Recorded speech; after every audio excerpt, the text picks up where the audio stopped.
Assalamualaikum warahmatullahi wabarakatuh. USM News kembali hadir menjumpai Anda. Beragam informasi menarik akan kami sajikan untuk Anda selama 30 menit ke depan. Bersama saya Pandu Chandra dan berikut USM News selengkapnya.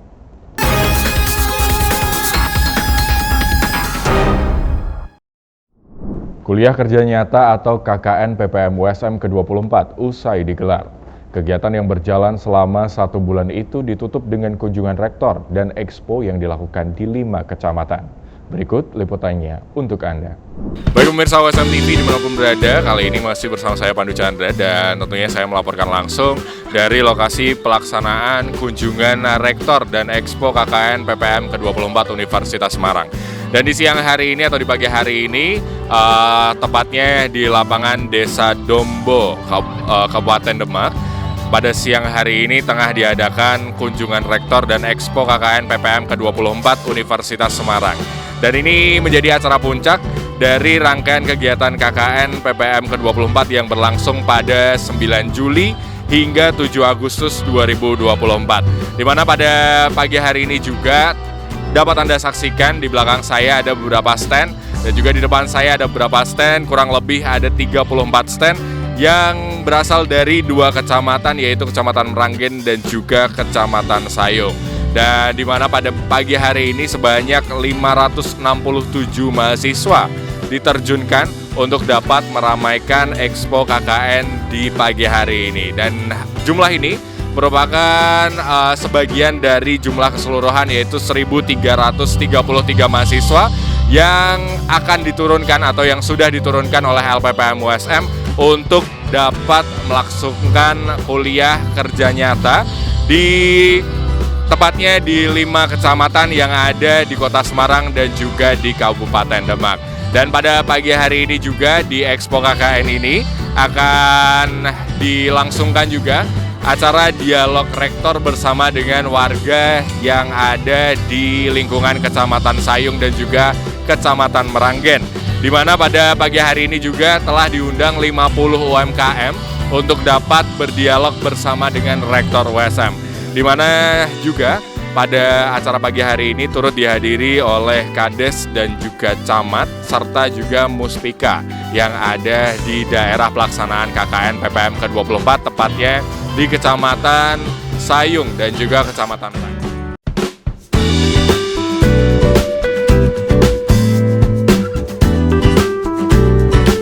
Alhamdulillah hampir selesai sudah pelaksanaan KKN PPM ke-24 khususnya di Semarang Utara. Sudah dilaksanakan expo pada hari ini dan juga pameran hasil kerja mahasiswa bersama masyarakat. Alhamdulillah kalau respon cukup baik, walaupun masih kami perlu beberapa evaluasi ke depan. Kita akan berusaha untuk selalu meningkatkan kualitas dari setiap kegiatan KKN. Contohnya tadi sudah ada katalog produk untuk membantu kegiatan UMKM, tetapi juga kita menginginkan ada lebih dari itu lagi, sampai perbaikan kemasan dan segala macam itu masih kita inginkan terus terjadi. Walaupun sampai sejauh ini masyarakat sangat baik mendukung kami. Bu Camat juga ingin agar kegiatan KKN di sini tidak berhenti sampai di sini saja, masih diteruskan ke berikutnya. Kami selalu akan habis ini evaluasi. Tadi Bu R1 juga minta nanti kalau ada evaluasi beliau minta hadir. Kita lihat di Semarang Utara cukup bagus produknya saya lihat, dan juga karya mahasiswa juga cukup baik. Tetapi Bu R1 masih ingin tetap harus ditingkatkan terus. Kita akan evaluasi untuk meningkatkan pelayanan atau kegiatan KKN yang lebih baik lagi.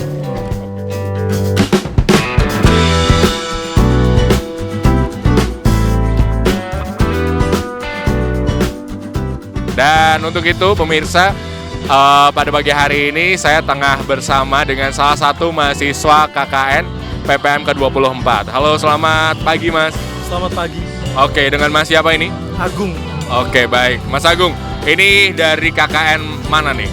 Dari Kelurahan Kangkung, Kecamatan Meranggen. Oke, Kelurahan Kangkung, Kecamatan Meranggen. Gimana Mas, setelah hampir kurang lebih 1 bulan melangsungkan KKN ya?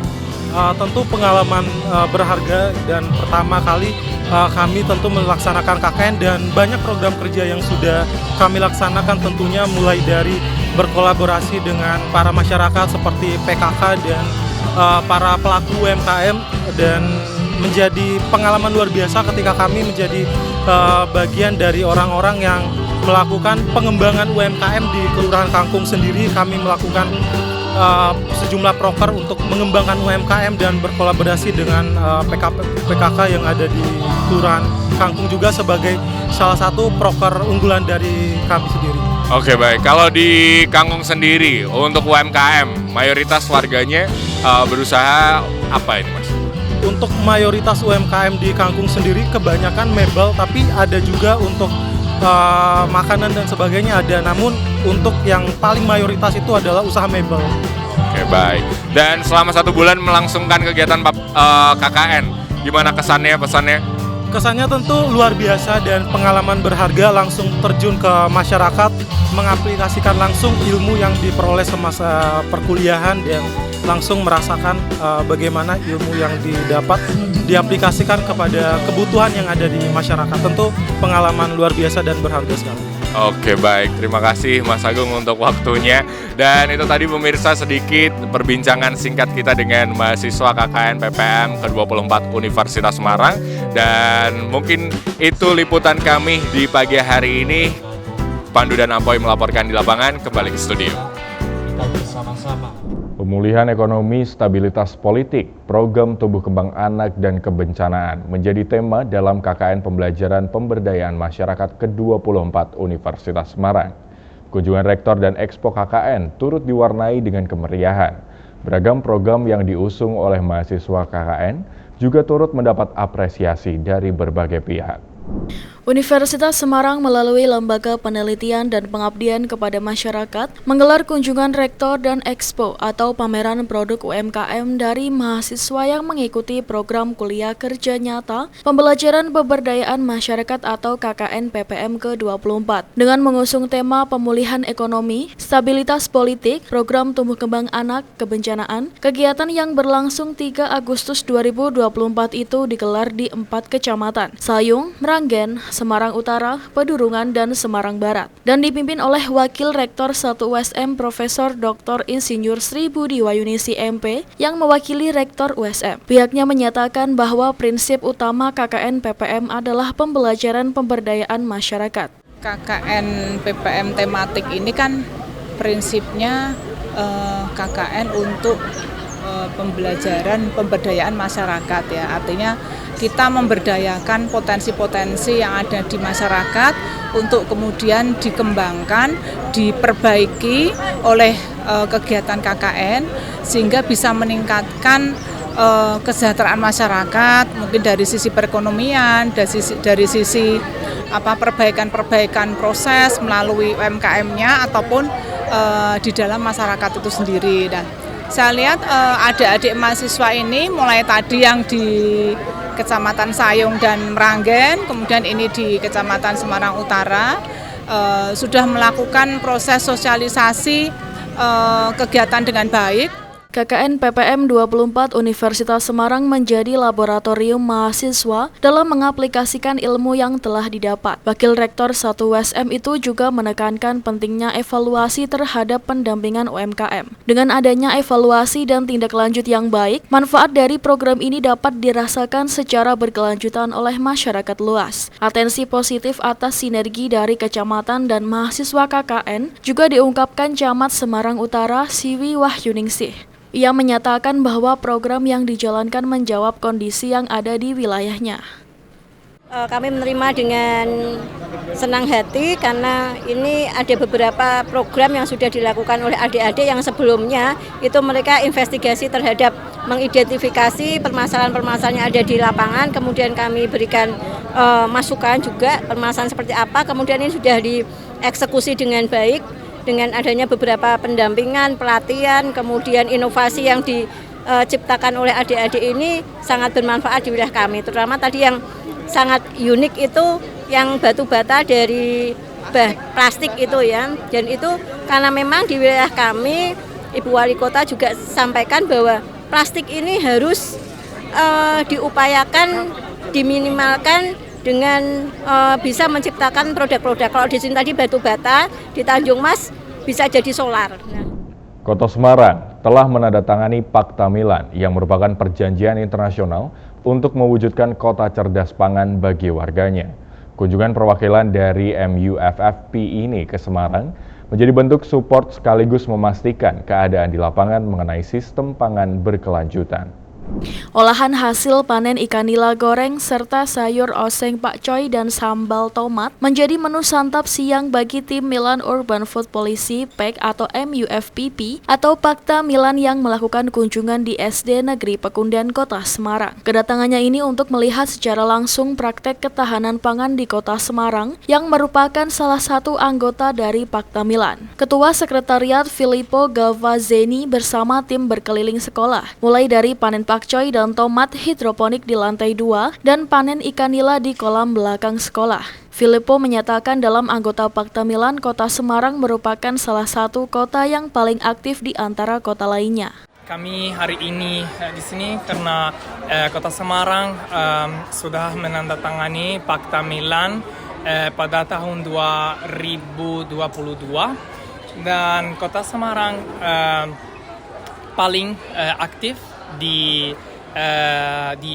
antara kota Pakta Milan, sehingga kami mau hari ini pergi ke Semarang untuk lihat praktik-praktik terbaik yang pemerintah Kota Semarang membutuhkan. Hari ini juga dengan senang hati kami di sini di sekolah Negeri Penduken untuk bertemu dengan guru dan anak-anak dan untuk lihat bagaimana edukasi pangan dan edukasi untuk makanan bergizi ada di sekolah ini. Selama di Indonesia, timnya yang terdiri dari 4 orang sudah mengunjungi Bandung dan Surakarta. Menurutnya, saat ini ada 15 kota di Indonesia yang sedang menandatangani Pakta Milan. Besar harapan Pakta Milan bisa membantu Kota Semarang dan kota lain di Indonesia. Kadis Ketahanan Pangan Kota Semarang Endang Sarwiningsih menjelaskan, kedatangan Pakta Milan dalam rangka untuk mensupport Kota Semarang sebagai anggota MUFPP. Kedatangan Mr. Filippo CS ini ke Kota Semarang dalam rangka untuk mensupport Kota Semarang itu sebagai anggota MUFPP. Dan kemudian mereka, kita Kota Semarang sudah jadi anggota, jadi Pakta Milan. Ya. Kemudian mereka ingin melihat prakteknya Kota Semarang itu seperti apa. Ternyata tadi sudah didengar bahwa praktek di Kota Semarang itu ternyata teraktif di Indonesia. Dan mereka melihat sangat senang sekali, ternyata memang ada real daripada praktek yang ada dari anak-anak di sekolah-sekolah ini dengan urban farming dan sebagainya untuk ketahanan pangan di Kota Semarang. Satpol PP Jepara berhasil mengamankan ratusan minuman keras berbagai jenis di Desa Tahunan, Kecamatan Tahunan, Kabupaten Jepara. Operasi miras tersebut berbekal dari laporan warga bahwa banyak beredar miras di kalangan masyarakat. Satpol PP Kabupaten Jepara berhasil menyita ratusan botol miras berbagai merek dari warga Tahunan Kabupaten Jepara. Razia minuman keras yang dilakukan pada hari Selasa lalu itu berdasarkan laporan masyarakat di mana ada peredaran penyimpanan penjualan minuman beralkohol. Dari hasil operasi tersebut, Satpol PP mengamankan 382 botol minuman beralkohol berbagai jenis. Minuman keras tersebut berasal dari satu lokasi saja, yakni di Desa Tahunan, Kecamatan Tahunan, Kabupaten Jepara. Petugas langsung mengamankan penjual miras untuk dimintai keterangan. Kabid Penegakan Perundang-undangan Ketertiban Masyarakat Satpol PP Abdul Halim menyampaikan penindak miras yang dilakukan Satpol PP sesuai Perda Nomor 4 Tahun 2001 sebagaimana diubah dengan Perda Nomor 2 Tahun 2013 tentang larangan minuman beralkohol di Kabupaten Jepara. Selanjutnya tersangka B dan ratusan miras yang telah ditemukan dibawa ke kantor Satpol PP sebagai barang bukti. Kemarin Satpol PP pada hari Selasa tanggal 30 pukul 14.00 kami melaksanakan kegiatan berupa penindakan atau razia atas dasar laporan dari masyarakat di mana ada peredaran, penyimpanan dan penjualan minuman beralkohol. Kemudian kami tindak lanjuti dengan melaksanakan kegiatan itu dan terbukti kebenarannya di sana ada barang bukti yang seperti dilaporkan oleh masyarakat, yaitu terletak di Kecamatan Tahunan dengan tersangka atau penjual berinisial B, sehingga tersangka kami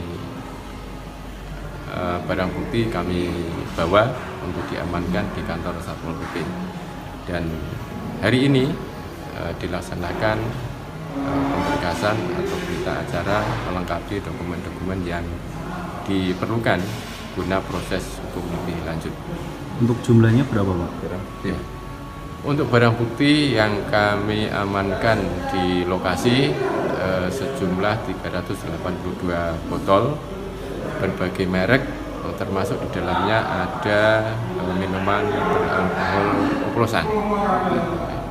Itu berapa lokasi, Pak? Satu lokasi, laporan masyarakat tidak hanya satu lokasi, ada lokasi lain, namun secara teknis kami belum bisa menindaklanjuti yang lain karena ada terkendala. Dan kedepannya bagaimana, Pak?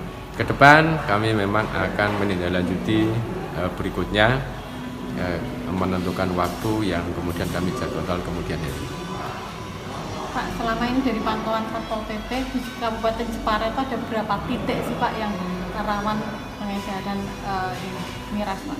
Untuk jumlah yang pasti memang tidak bisa disampaikan karena bisa jadi berkembang dan berkurang. Memang ada lokasi yang di Kabupaten Jepara, setiap kecamatan hampir ada peredaran minuman beralkohol. Dirinya juga menambahkan laporan masyarakat tidak hanya satu lokasi saja, namun ada beberapa lokasi namun secara teknis tidak bisa menindaklanjuti karena ada kendala. Kedepannya akan menindaklanjuti menemukan waktu untuk jumlah pastinya tidak bisa disampaikan karena bisa jadi menambah atau mengurangi. Memang ada di lokasi di setiap kecamatan peredaran miras. Dari Jepara, Eni Ayu Lestari melaporkan untuk WSM TV. Pengurus wilayah NU Jawa Tengah masa hikmah 2024-2029 resmi dilantik. Dalam pelantikan tersebut, Ketua Umum PBNU, Kiai Haji Yahya Kholil, menyatakan bahwa NU harus berada di atas negara. Pengurus Besar Nahdlatul Ulama secara resmi melantik pengurus wilayah Nahdlatul Ulama atau PWNU Jawa Tengah masa hikmah 2024-2029. Proses pelantikan tersebut dilakukan Rais Syuriah Pengurus Besar Nahdlatul Ulama PBNU Kiai Haji Anik Muhammadun di Auditorium Universitas Islam Sultan Agung pada Sabtu 3 Agustus lalu. Dalam acara tersebut, Ketua Umum PBNU Kiai Haji Yahya Kholil Stakuf atau Gus Yahya menegaskan posisi strategis Nahdlatul Ulama harus berada di atas negara, bukan di bawahnya. Ia menyatakan di era kepemimpinannya ada dua agenda strategis PBNU, yaitu repositioning dan konsolidasi. Saya bersama teman-teman PBNU telah mencanangkan agenda-agenda strategis yang sangat mendasar, yang kalau disarikan itu mencakup dua matra agenda besar, yaitu repositioning dan konsolidasi. Repositioning itu artinya menata kembali kedudukan NU. Baik kedudukan NU sebagai satu kesatuan di tengah berbagai macam elemen masyarakat yang lain, maupun kedudukan dari berbagai macam komponen di dalam NU itu sendiri satu sama lain. Saya bersama teman-teman PBNU sowan kepada Mustasyar Kiai Ahmad Mustafa Bisri dan mohon pesan beliau, wasiat beliau kepada kami, dan beliau mengatakan NU harus berada di atas negara. Ini pesan dari Mustasyar PBNU, dan itu artinya bahwa NU harus mendudukkan kepentingannya mengatasi berbagai macam kepentingan parsial yang ada di negara ini. Hadir juga Wakil Menteri Pertanian Sudaryono, PJ Gubernur Jawa Tengah Nana Sujana, Ketua Umum Majelis Ulama Indonesia Jawa Tengah Kiai Haji Ahmad Daroji, Forkopimda. Gus Yahya menegaskan komitmennya untuk menata ulang banyak komponen di NU, termasuk struktur NU, lembaga-lembaga di bawahnya dan badan otonom. Kemudian Gus Yahya juga melakukan konsolidasi dengan 3 matra utama, yaitu matra tata kelola organisasi, matra agenda organisasi, dan matra sumber daya manusia dan sumber daya pembiayaan. Pelantikan itu juga dihadiri 2.300 undangan dari perwakilan pengurus cabang PWNU Jawa Tengah masa Hikmah 2024-2029 yang dipimpin oleh Kiai Haji Ubaidullah Sodakoh sebagai Rais Syuriah dan Kiai Haji Abdul Ghaffar Rozin sebagai Ketua Tanfiziah. Keduanya terpilih pada Konferensi Wilayah 16 NU Jawa Tengah. Kemarau yang melanda wilayah Grobogan, Jawa Tengah mengakibatkan puluhan desa di 5 kecamatan mengalami krisis air hampir 2 bulan. Sementara BPBD Grobogan baru melakukan dropping bantuan air bersih di 22 desa terdampak kekeringan. Kekeringan yang melanda Kabupaten Grobogan, Jawa Tengah mengakibatkan sedikitnya 29 desa di 5 kecamatan alami krisis air bersih. Kondisi terparah yang belum pernah mendapat bantuan air bersih di wilayah Kecamatan Geyer Grobogan. Pihak BPBD Grobogan mengatakan, kekeringan tahun ini dimulai sejak awal Juli kemarin. Sesuai perkiraan BMKG, puncak kemarau akan terjadi pada bulan Agustus-September depan. Meski sudah sejak sebulan puluhan desa di Grobogan alami krisis air bersih, namun BPBD baru melakukan dropping bantuan air bersih ke desa-desa terdampak sebanyak 50 tangki air bersih di 22 desa yang tersebar di 5 kecamatan. Keterbatasan armada truk tangki air bersih masih menjadi kendala intensitas dropping bantuan air. Terkait kekeringan di Kabupaten Grobogan, memang saat ini sudah mulai memasuki musim kemarau. Namun menurut BMKG, memang saat ini kemaraunya itu ada kemarau basah. Dan Kabupaten Grobogan melalui BPBD sudah melaksanakan kegiatan terkait adanya bantuan ke masyarakat yang terdampak kekeringan. Ya, untuk saat ini sampai dengan kemarin kita sudah mengeluarkan sebanyak 50 tangki air bersih di 22 desa di 5 kecamatan. Kemarin sesuai dengan laporan yang masuk, itu baru 29 desa. Mungkin nanti mulai bulan Agustus ini ya ada perkembangan terkait dampak yang terjadi di wilayah desa. Karena kan memang menurut BMKG puncak musim kemarau itu ada di bulan Agustus dan September. Meski ada keterbatasan armada truk tangki air, namun BPBD Grobogan masih terus berupaya mendistribusikan bantuan air bersih ke desa-desa terdampak kekeringan dengan memprioritaskan wilayah desa yang terdampak kekeringan terparah terlebih dahulu. Dari data yang masuk ke BPBD terdapat sedikitnya 17 desa yang mengalami krisis air terparah. Pemirsa, Amerika Serikat berupaya memperkuat aliansinya secara signifikan di kawasan Indo-Pasifik dalam beberapa pekan terakhir untuk menghadapi ancaman keamanan dari Tiongkok, termasuk lewat peningkatan besar-besaran ke komando militernya di Jepang. Seberapa siapkah Amerika Serikat dan sekutunya jika terjadi eskalasi di kawasan? Selengkapnya dalam liputan VOA berikut ini. Informasi ini sekaligus menutup perjumpaan kita di hari ini. Saksikan terus WSM News hanya di WSM TV. Saya Pandu Chandra dan seluruh kru yang bertugas pamit undur diri. Terima kasih. Wassalamualaikum warahmatullahi wabarakatuh.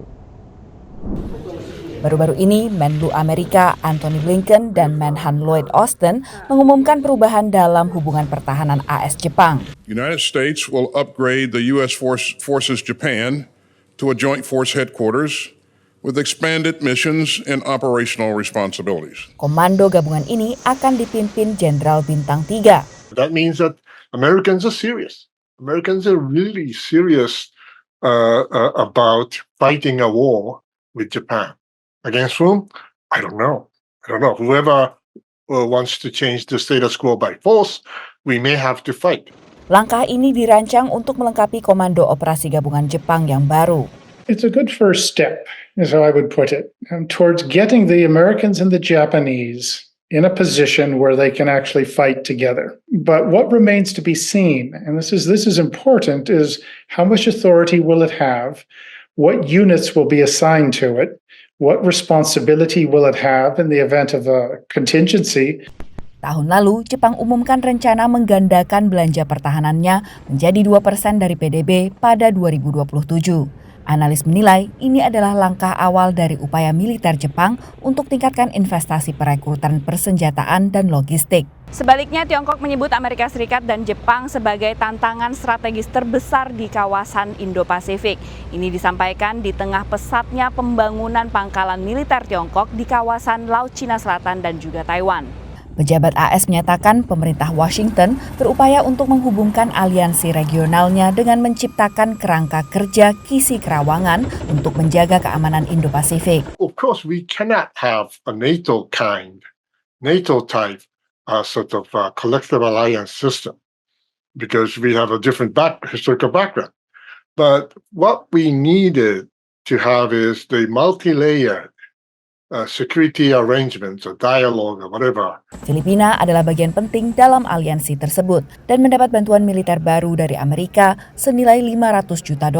For this so-called lattice work of a range of alliances and agreements that the Americans have tried to put together, well, with whom can they do a real-world short-notice operation? That means if you had to go out and really do something for real, like fight, who could they do it with? And that is a very, very short list. Sedikitnya 54.000 pasukan AS berada di selatan Kepulauan Okinawa dengan Angkatan Udara Kadena sebagai pangkalan udara Amerika terbesar di kawasan Pasifik. Dari Washington DC, Virginia Gunawan dan tim VOA.